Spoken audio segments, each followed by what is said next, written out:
जय गुरु जी। शुक्राना गुरु जी। गुरु जी की प्यारी प्यारी संगत जी को जय गुरु जी। संगत जी, आज हम श्री शिव महापुराण के द्वितीय खंड रुद्र संहिता का शुभारंभ कर रहे हैं।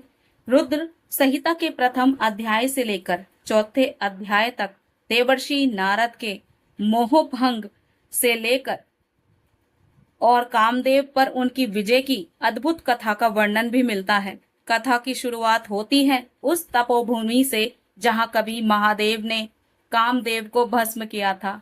उसी स्थान पर जब नारद मुनि तपस्या में लीन हुए तो कामदेव भी उनकी भक्ति को डिगा ना सका।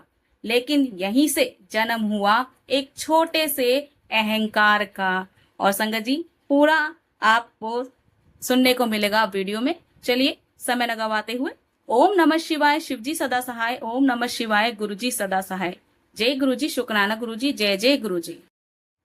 ओम सत्यम शिवम सुंदरम। अथ द्वितीय रुद्र संहिता प्रारंभ। पहला अध्याय। परम पौराणिक सूत जी से शौनकादि ऋषियों की वार्ता, जो विश्व की उत्पत्ति, पालन और लय के एकमात्र कारण हैं। उन अनंत कीर्ति वाले गौरीपति, अचिंतन्य रूप वाले निर्मल बोध स्वरूप माया मिश्र किंतु माया रहित शिवजी जी को मेरा नमस्कार है। श्री व्यास जी ने कहा कि शिवजी जी जगत के पिता और शिवाजी पार्वती जी माता तथा उनके पुत्र श्री गणेश जी को नमस्कार कर मैं इस संहिता का वर्णन करता हूँ। एक समय नैमिषारण्य में जब समस्त शौनकादि मुनियों ने परम भक्ति से सूत जी से यह प्रश्न किया कि शिवजी जी का सर्वश्रेष्ठ स्वरूप क्या है और पार्वती जी सहित उनका दिव्य चरित्र क्या है, लोक के कल्याणकर्ता श्री शंकर जी किस प्रकार प्रसन्न होते हैं और प्रसन्न होने पर क्या फल दे हैं, तथा ब्रह्मा विष्णु महेश ये तीनों देवता शिवजी जी के अंग से उत्पन्न हुए हैं और इनमें महेश ही पूर्णांश है, तथा शिव पार्वती का आविर्भाव और विवाह कैसे हुआ, उनकी उन सब लीलाओं को हमें बताइए। तो परम पौराणिक सूत जी बोले, हे मुनीश्वरों, इस उत्तम प्रश्न के लिए आप लोगों को धन्यवाद है, क्योंकि आप शिव निष्ठों ने शिवजी जी की कथा संबंधी 3 बड़े उत्तम प्रश्न किए हैं, जो सुनने वालों को गंगा जल की भांति पवित्र करने वाले हैं। आपके प्रश्न के अनुसार शिवजी जी के चरित्र को यत्न पूर्वक मैं अपनी बुद्धि के अनुसार कहता हूँ। आप लोग आदर सहित सुनिए। जैसा प्रश्न आपने किया है, ऐसा ही शिवजी जी से प्रेरित हुए नारद जी ने अपने पिता ब्रह्मा से यही प्रश्न पूछा था। तब शिव भक्त का यश वर्णन किया था। श्री व्यास जी कहते हैं कि जब सूत जी ने ऐसा कहा तो उनके इस वाक्य को सुनकर वे सब ब्राह्मण कौतूहल सहित उस संवाद को इस प्रकार पूछने लगे कि हे सूत जी, हे महाभाग, हे शिव भक्तों में उत्तम बुद्धि वाले, यह ब्रह्मा और नारद जी का संवाद कब हुआ था, जिसमें भव बंधन से छुड़ाने वाली भगवान शिव की लीला वर्णित है। हे तात, उनके प्रश्न के अनुसार ही हमें वह सब प्रेम से सुनाइए। इति शिव श्री शिव महापुराण द्वितीय रुद्र संहिता का पहला अध्याय समाप्त। जय गुरुजी। शुक्राना गुरुजी। हर हर महादेव। दूसरा अध्याय। शिवजी जी की काम विजय। श्री सूत जी बोले, हे विप्रो, एक समय श्री नारद जी तप करने की इच्छा से हिमालय पर्वत की एक अत्यंत सुंदर गुफा में गए, जहां देव नंदी गंगा जी बड़े वेग से बह रही थी। वहां रहकर मुनि श्रेष्ठ नारद जी ने बहुत काल तक तप किया और जिसमें उन्होंने मौन होकर अहम ब्रह्म को समाधिस्थ होकर ब्रह्म साक्षात्कार करने वाले विधान को प्राप्त किया। उनके उस तप से इंद्र कंपित हो गए और विघ्न उपस्थित करने के लिए काम का स्मरण किया। महर्षि का पुत्र काम इंद्र के सामने आया। स्वार्थ में कुटिल बुद्धि इंद्र ने कहा, हे महावीर, मेरे बड़े मित्र काम, तुम तो सर्वदा ही मेरा हित करने वाले हो। इस समय मेरी सहायता करो। तुम्हारे ही बल से तो मैं कितनों के तप बल का गर्व नष्ट कर राज्य करता हूँ। हिमालय पर्वत की गुफा में नारद मुनि तप कर रहे हैं। वे मन में शिवजी जी को धारण किए अचल समाधिस्थ हैं। कहीं वे ब्रह्मा जी से मेरे राज्य की याचना ना करें, अतः तुम उनके तप में विघ्न करो। काम नारद जी का तप भंग करने चला। वहां पहुंचकर उसने अपनी संपूर्ण कलाओं की रचना की। वसंत ने मद से नाना प्रकार का प्रभाव दिखलाया, परंतु नारद मुनि के चित्त में कुछ भी विकार नहीं हुआ और शिवजी जी की कृपा से इंद्र का गर्व नष्ट हो गया। कारण कि इसी स्थिति स्थान पर पूर्व काल में शिवजी जी ने तप कर काम को जलाकर भस्म कर रति को वरदान दिया था और यह कह दिया था कि यहाँ पर काम का कुछ भी प्रभाव ना होगा। तब अपनी गति को व्यर्थ हुआ देखकर कामदेव नारद जी से इंद्र के पास स्वर्ग में चला गया। इंद्र विस्मित हो नारद जी की प्रशंसा करने लगे। शिवजी जी की कृपा से नारद जी फिर कुछ काल तक वहां तप करते रहे। पश्चात काम को जीतकर नारद जी गर्वित हो गए और शिवजी जी की माया से मोहित अज्ञानियों के समान उस वृतांत को कहने लगे। कैलाश पर्वत पर शिवजी जी के पास पहुंचे। नारद जी ने रुद्र को प्रणाम कर अभिमान से अपना सब वृतांत कह सुनाया और अपने को महात्मा और प्रभु समझा। इस पर रुद्र जी ने कहा, हे तात नारद, तुम धन्य हो, पर यह बात जो तुमने मुझसे कही है इसको हरि भगवान के आगे मत कहना और उनके पूछने पर भी तुम इस वृतांत को गोप्य ही रखना और किसी प्रकार भी प्रकाशित ना करना। ऐसे तुम मेरे अत्यंत प्रिय विष्णु भक्त मेरे अनुगत होते हैं, इसी कारण मैं तुम्हें इतना समझाता हूँ। किंतु शिवजी जी की माया से मोहित नारद जी ने इस बात को हितकर ना समझा और होनहार की प्रबलता से जिसकी कर्म गति को विद्वान भी नहीं समझ सकते और भगवान शंकर की उस इच्छा का मनुष्य निवारण नहीं कर सकता, वे भी ना कर सके और वे मुनि श्रेष्ठ ब्रह्मलोक को चले गए। वहां जाकर ब्रह्मा जी को नमस्कार कर उन्होंने अपने तपोबल से कामजय को कहा। ब्रह्मा जी ने इस बात को सुनकर शिवजी जी के चरणों में प्रणाम किया और फिर यह सब कारण जानकर अपने पुत्र को पुनः ऐसा करने के लिए निषेध किया।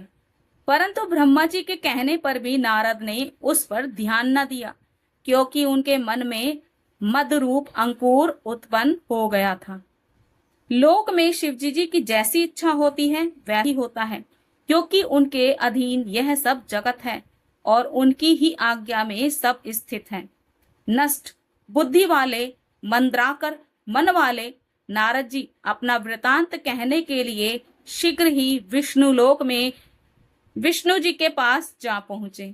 उनके आगमन का कारण जानते हुए भी श्री विष्णु जी ने आदर के उठकर आगे जाकर इनका सत्कार किया और अपने आसन पर बिठाकर शिवजी जी के चरण कमल का स्मरण करते हुए नारद जी से पूछा, हे तात, इस समय तुम कहाँ से आ रहे हो और यहाँ कैसे आए हो? हे मुनिवर्य, तुम धन्य हो, तुम्हारे आगमन से मैं पवित्र हो गया। विष्णु भगवान के इन वाक्यों को सुन गर्वित नारद मद सहित और सहेतुक वचन सुनकर सब कारण जान मन ही मन शिवजी जी की स्तुति करने लगे और नम्रता से मस्तक झुकाकर नारद जी से बोले, हे मुनि श्रेष्ठ, आप धन्य हैं। हे मुने, काम मोहादिक तो उनको सताते हैं जिसके हृदय में तीनों देवताओं की भक्ति नहीं है, परंतु आप तो नैष्ठिक ब्रह्मचारी और सर्वदा ज्ञान वैराग्य वाले हैं, फिर आपको काम विकार कैसे हो सकता है? आप तो जन्म से ही विकार रहित और सुंदर बुद्धि वाले हैं।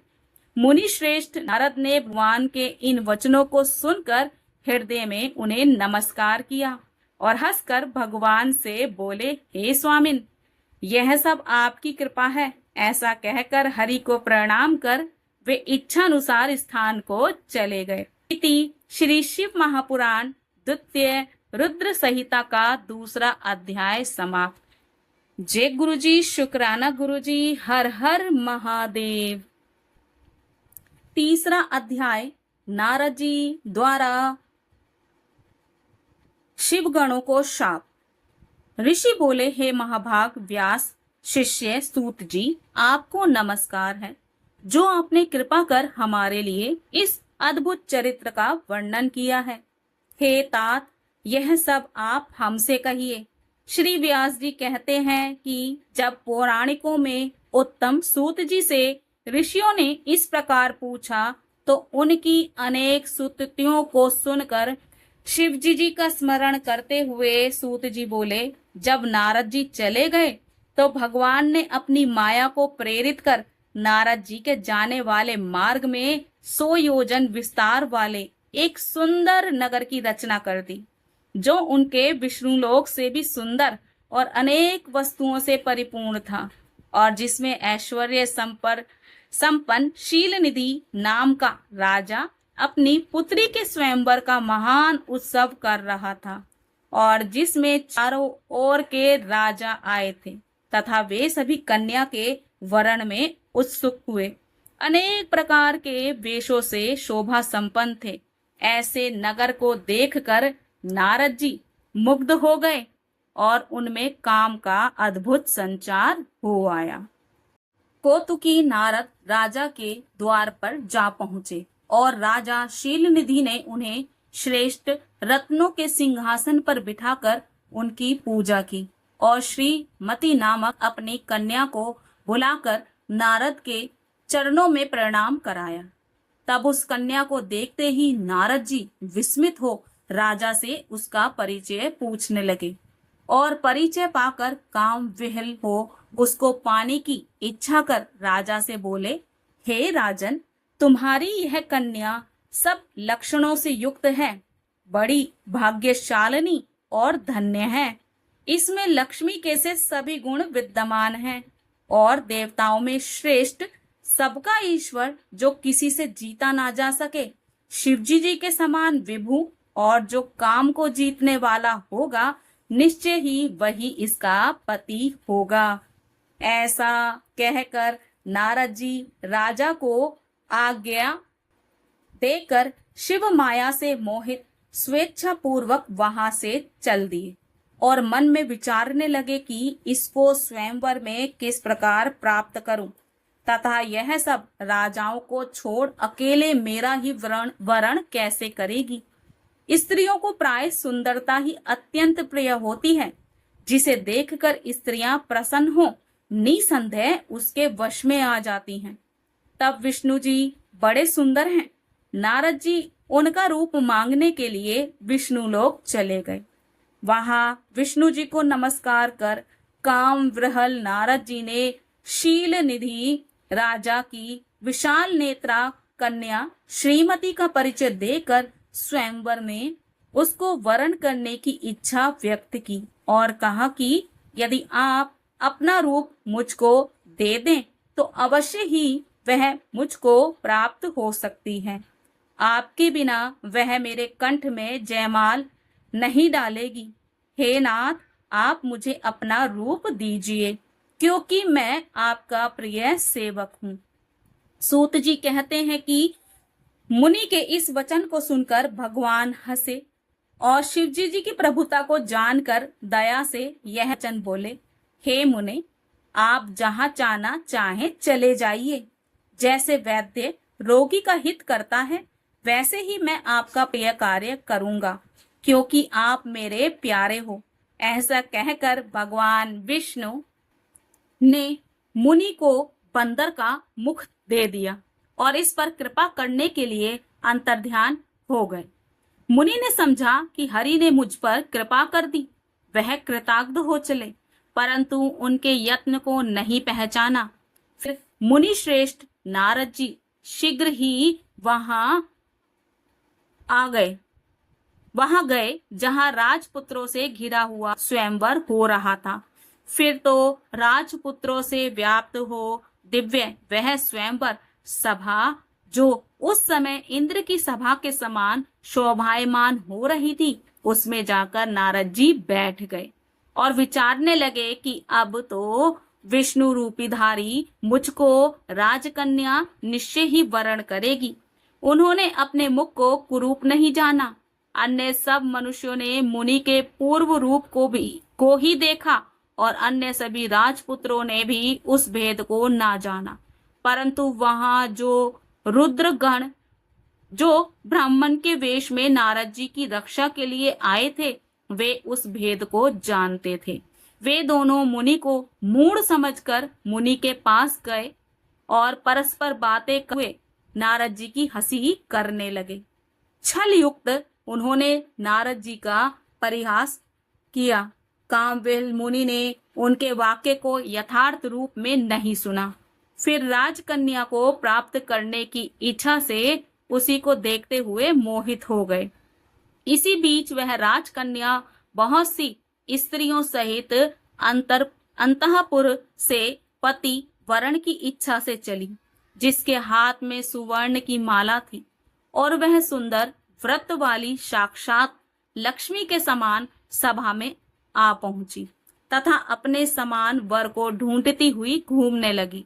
तब मुनि का और सब रूप तो विष्णु का सा था, लेकिन मुख बंदर का सा देखकर वह मुनि पर अत्यंत कुपित हुई और वहां से दृष्टि हटाकर प्रसन्न मन से आगे चली। उसने सारी सभा को देखा, पर किसी को अपने अनुरूप न पाकर माला नहीं पहनाया। इसी समय राजा जैसा स्वरूप धारण किए हुए श्री विष्णु जी वहां आए, जिन्हें राजकन्या के सिवा किसी ने नहीं देखा। भगवान को देखते ही कन्या का मुख कमल प्रसन्न हो उठा और वर चाहने वाली उसने भगवान के गले में माला पहना दी। राजा रूपधारी विष्णु उसको लेकर शीघ्र ही अंतर्ध्यान हो अपने स्थान को चले गए। अन्य राजकुमार राजकन्या के ना पाने से निराश हो गए तथा नारद जी काम से और भी विहल हो गए। तब उन दोनों रुद्र गणों ने काम विहल नारद से कहा कि आप तो व्यर्थ ही काम मोहित हो उस कन्या की चाह करते हैं। पहले अपना मुख तो देखिए, जो कि बंदर के समान बना हुआ है। सूत जी कहते हैं कि उनके वाक्य सुनकर नारद जी ने आश्चर्य किया और शिवजी जी की माया से मोहित उन मुनि ने अपना मुख जल में जाकर देखा तो अत्यंत क्रुद्ध हो उन्होंने दोनों गणों को श्राप दे दिया और कहा कि तुमने मुझ ब्राह्मण की हंसी की है, अतः राक्षस हो जाओ। शिवजी जी के गण उनके इस शाप को सुनकर और मुनि को मोहित हुआ जानकर कुछ भी ना बोले और शिवजी जी की स्तुति करते हुए अपने स्थान को चले गए। यह सब शिवजी जी की इच्छा थी। इति श्री शिव महापुराण द्वितीय रुद्र संहिता का 3रा अध्याय समाप्त। जय गुरुजी, शुक्राना गुरुजी, जय जय गुरुजी। 4था अध्याय, विष्णु जी को नारद जी का शाप। ऋषियों ने पूछा, हे महाविद्वान सूत जी, जब शिव के गण अपनी इच्छा से चले गए तब काम से विहल नारद मुनि ने क्या किया? सूत जी बोले, शिव की इच्छा से मोहित मुनि ने उन दोनों को यथोचित शाप देकर वह जल में जाकर अपना मुख देखा तो बंदर की सी अपनी मुखाकृति को देख उन्हें विष्णु जी पर बड़ा क्रोध आया और सोचा कि यह तो उन्होंने मेरे साथ छल किया है। इस कारण वे क्रुद्ध हो विष्णु लोक को चले गए और बड़ी हुई अग्नि के समान वाक्य कहने लगे। शिवजी जी की इच्छा से उनका ज्ञान नष्ट हो गया था और वे गर्व से पूर्ण वचन बोल रहे थे। उन्होंने कहा, हे हरि, तुम बड़े कुटिल और कपटी हो। अपनी माया से संसार को मोहित कर मायावी और मलिन चित्त वाले हो। तुम किसी के उत्साह को सहन नहीं कर सकते। तुमने पहले मोहिनी रूप धारण कर कपट किया और असुरों को अमृत न पिलाकर उन्हें मदिरा पिलाई। यदि महादेव ने दया कर विष न पान कर लिया होता तो तुम सब बहानेबाजों की सारी माया ही नष्ट हो चुकी होती। हे विष्णु, तुमको कपटी जाल बड़ी प्यारी है। तुम्हारा स्वभाव अच्छा नहीं है। इसी से तो परमात्मा शिवजी जी ने ब्राह्मण को सबसे ऊपर कहा है। आजकल वे महादेव जी तुम्हारी चालबाजी पर पछताते हैं।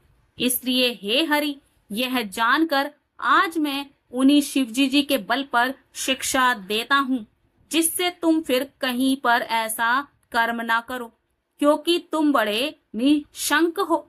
कारण कि कभी वेग वालों से तुम्हारा पाला नहीं पड़ा है। हे विष्णु, अब तुम अपने इस किए हुए कर्म का फल पाओगे। हे विष्णु, तुमने स्त्री के लिए मुझको व्याकुल और मोहित किया है और जिस स्वरूप से मेरे साथ व्यवहार किया है, हे हरि, तुम भी उसी रूप से मनुष्य होकर दुख भोगोगे और जैसा मेरा मुख किया है, इसी मुख वाले तुम्हारे सहायक होंगे। तुम भी स्त्री से अलग होने का दुख पाओगे और इस संसार में अज्ञान से मोहित होकर तुम्हें भी नर लीला करनी पड़ेगी। इस प्रकार नारद जी ने भगवान को श्राप दिया। विष्णु जी ने शिवजी जी की माया की प्रशंसा की, उस शाप को ग्रहण कर लिया। फिर महादेव जी ने विश्वमोहक अपनी उस माया को खींच लिया, जिससे नारद जी मोहित हुए थे। उसके हटते ही नारद जी फिर पहले की तरह बुद्धिमान हो गए और पश्चाताप करते हुए बारंबार अपनी निंदा तथा शिवजी जी की माया की प्रशंसा करने लगे। फिर आकर विष्णु जी के चरणों पर गिर पड़े। भगवान ने उठाकर उन्हें अपने आसन पर बिठा लिया।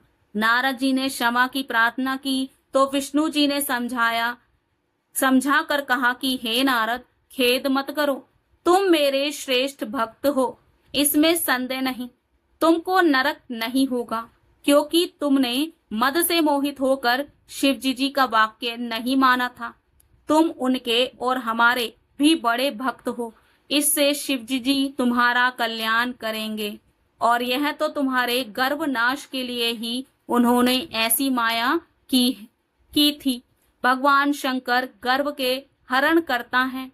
वह परमात्मा सच्चिदानंद स्वरूप निर्गुण और निर्विकार हैं। साथ ही वे सत रज तम तीनों गुणों से परे निर्गुण और सगुण भी हैं। उन्होंने ही मुझको जगत का पालक विधाता को स्त्रष्टा और रुद्र को सब संहर्ता किया है। हे नारद, अब तुम्हारे लिए यही सुखद है कि तुम अपने सब संशय छोड़कर शिवजी जी के श्रेष्ठ यश का गान करो और अनन्यमति होकर सर्वदा शिवजी जी के शतनाम स्तोत्र का जाप किया करो। इसको जपने से शीघ्र ही तुम्हारे सारे पाप नष्ट हो जाएंगे। हे मुनि, शिवजी जी की पूजा से समस्त पाप नष्ट हो जाते हैं। अतएव तुम भी पैर से लेकर मस्तक तक पर्यंत अच्छी तरह भस्म लगाकर ओम नमः शिवाय मंत्र का जाप किया करो।